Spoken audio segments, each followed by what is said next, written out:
What is up? This is your boy Anecdotal, and today we're about to hit that milestone, boys. We are about to hit night level 1000. Now, before I go ahead and do that, let me go ahead and show you my equipment team. The team that I've been pushing with to hit this level 1000. Granted, I did this like a little while ago, but man, did it take a long time to record because this was like originally like a 50 or so minute video, something like that. But man, level 1000, we did it, man. We officially beat the game. That's right, guys. So this is my equipment team. This is what it looks like. This is what all my teams look like. So as you can see, I got golems over here so I can get more gold, part of my gold team. I have the new hamster pet there, or I mean hamster unit there, so that I can get more gold. But I'll actually go ahead and do all of that once I do this. Level 1000. Yes, I actually didn't revive for like a day because I wanted to make sure that I could record all of this. And here you go, guys. This is it. So this is usually how I start off my runs. I try to switch to my go team before I do the revive, so that way I don't have to waste time switching. But I did get hit with a little bit of RNG badness by getting stuck at this boss. Now usually all I have to do is use my skills. But what is this, freezing right now? Come on, guys. All right, so usually I just use my skills that I can get past it, but for some reason that didn't really work. So all I really have to do is do an attack. It refreshes the amount of gold levels that my people have, and that way I could actually just pass the stage that way, because it doesn't just automatically do it. So I mean, I'm lazy. So as far as the skills go, I have it on like auto upgrade, so it does upgrade a little slower than it would if you were to manually upgrade your quest. But I'm honestly just tired of upgrading my quest, and if it does it for me, why not? So I just kind of go to the quest tab and then go to the unit tab, upgrade real quick, like max upgrade. Great update there for the quality of life, and then just go back and forth. Of course, I want to have the gold pet on when I do that. Next, to get max gold, which I don't know if it's always necessary, I just like doing it so that I know that I can hit the final stage. Right now it's never really a problem hitting the final stage, but just in case, I go over there, do like the first 5 or the last 5 stages using a max quest upgrade, so I can get the max gold from there, switch back to a gold pet, get the most amount of gold possible by getting the free non-ad gold buffs that you get for like per hour. And then I go ahead, switch to the unit decrease pet, and switch to my unit decrease team, which will be the elf team, the extreme elf team. If you're wondering what's the best team, it's right here, probably all with what's his name, I always call him a hamster. Ooh, Wolf Rider. So there you go. It's probably going to be a whole lot of Wolf Riders now with Unicorn Knights. Now which one is technically faster? I don't know. Maybe Unicorn Knight is faster, but I'm only going to use them for a split second to upgrade my units, and then right away I'm going to switch to my actual game running team. So once I do that, I'll put the dinosaur out there, because at the very end, like at the tail end of my run, I actually need speed. Man, it's going so slow. Oh, hopefully the lag will not destroy my runtime. If you didn't know this, for some reason, if you do have an older phone out there, lag will mess you up. Now apparently the game did some tweaking, and even if your phone does lag, especially for things like Guild Boss Raid or things like that, or Outland Battle, which there's an extreme version now, video coming soon. If anything like that goes on, it tries to like correct the sort of lag, so you shouldn't have too much of a problem there. But I don't know if stage running really is that much better. But yeah, if you have a really bad phone, I don't know, man, maybe use an emulator. I mean, I know a lot of people that use an emulator. I know a lot of people that say like, hey man, there are some games you don't want to do that for, but I'm pretty sure you're safe on this side. But again, I don't know, I don't use one. Sure would be leveling a lot faster if I did. Man, it would be so much easier. But these are the artifacts that I'm leveling now that I am level 1000. This is a showcase, a roster showcase of everything I have. So you looked at the teams I used. These are the artifacts that I'm using. I definitely switched a couple of things up to go more into having metals than having speed, which is why at the tail end I am losing some speed. But I'm pretty sure I will make that up once I evolve my current extreme units to 4-star and 5-star. I'm talking about the extreme orc units here. because they provide you with extra speed. And if the trend continues for extreme units, where the orcs will continuously give you more basic game speed every single update with extreme units, I don't think I have to chase basic game speed as much as I was before. Plus, the incoming artifacts that I'm going to be getting, that are the rainbow ones, I think they're 8-star. Honestly, I always like have issue counting the numbers because the screen is small. Just please have this be numerical, like it is for when you try to transcend your artifacts. The number is there. It doesn't show the list of stars that it just copied over and over again. It's impossible to tell. Just have it say 8-star somewhere, or is there a toggle somewhere where I could just switch and tell me the number of stars instead of me trying to have to count them all the time? Either way, there's more rainbow sets that I'm going to be getting pretty soon. One of them being from the hard version of Spirit Highland. There's that 4 set, the Essence set, I think. That set's gonna be there. Pretty sure that one gives you game speed. And I think, I'm not sure, but the forest raid one, that maybe should give me game speed. I'm not sure, but when I looked over a couple of things, I knew that I would eventually have enough game speed, so it's not something I'm worrying about too much. And my runtime really isn't very different from what it was before. It's like right around 48 minutes or so, and I'm just continuously leveling, so it's not bad at all. Game speed is great. Plus, a different update came up where the undead units, oh wait, no, was there like an equipment buff or something? Yeah, some update like that came along. So like I said, this video a little bit late because there was a whole lot of editing to do trying to make this a fun video. It's 50 minutes long because, you know, I'm talking pre spirit run, but I do want to show you as much as the spirit run as possible and try to cut it at the moment where you don't do anything but just let it stand. These are all the new pets in the hard version of Spirit Highlands that you can go ahead and get, and I'm pretty close to getting all of the ants. When I do that, for me, all that is unlocking a new tablet.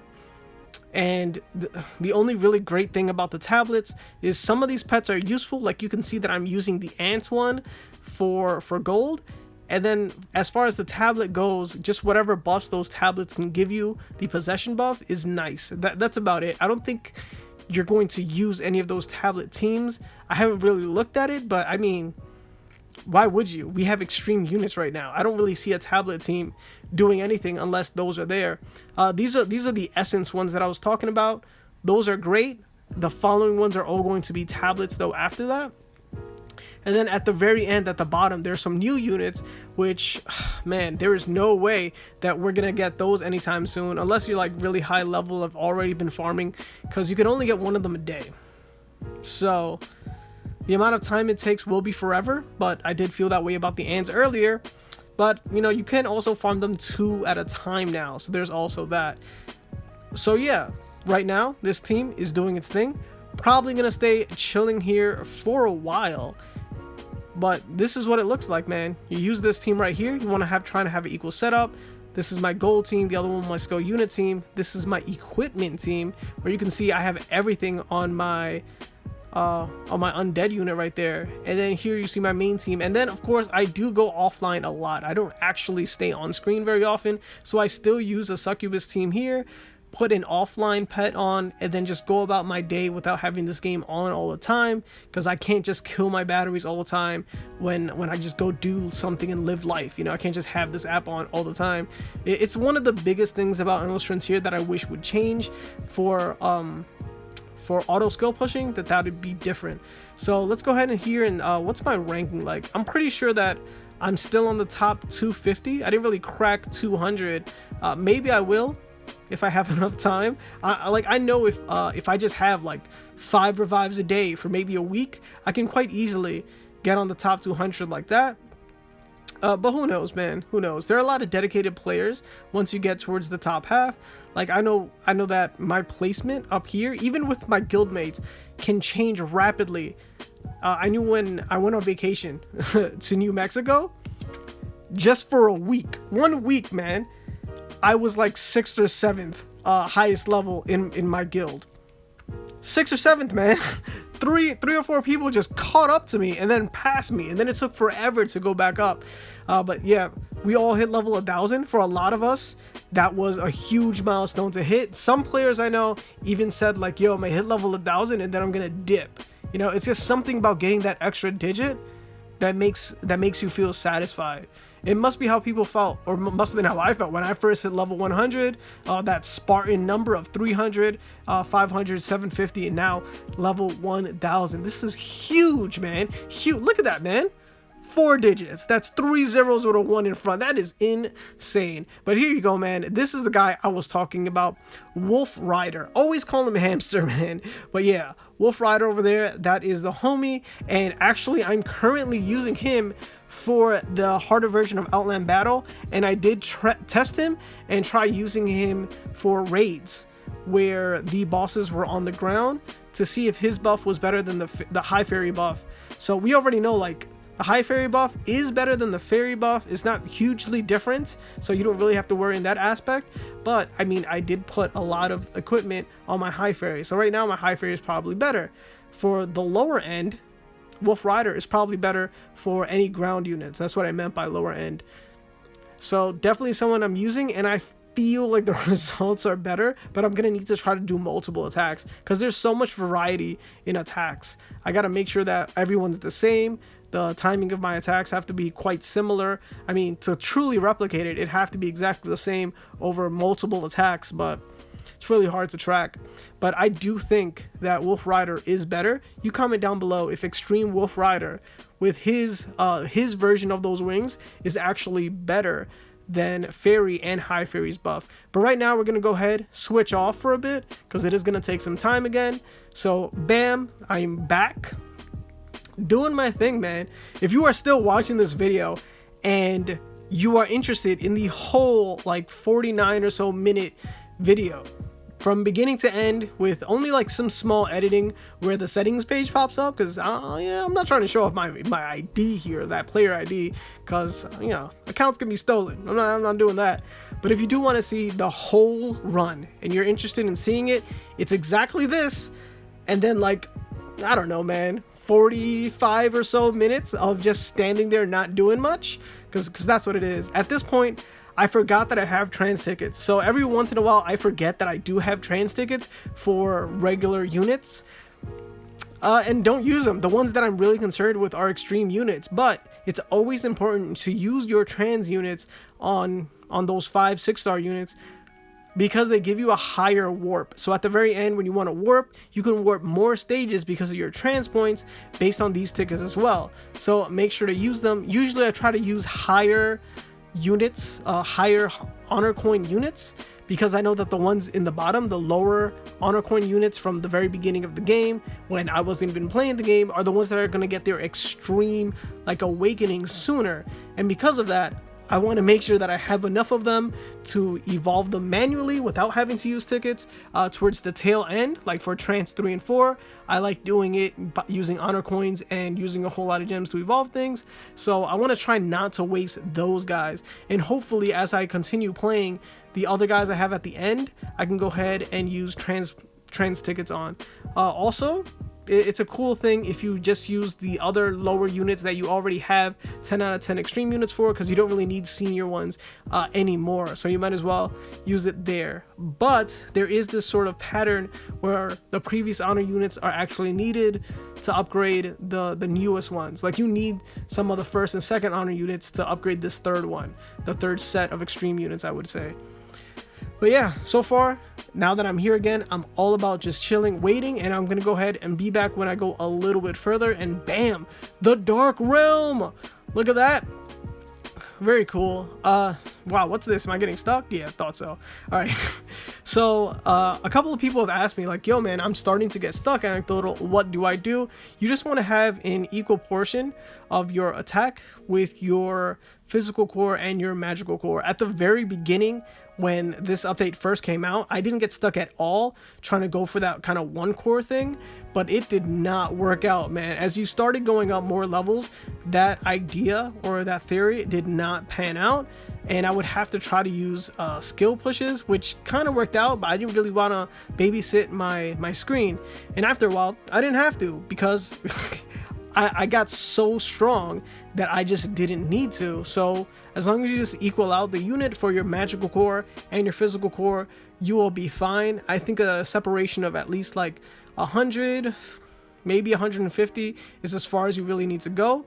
Other than that, you want to always check yourself, go back and make sure that they have just about an equal amount, or actually an equal amount.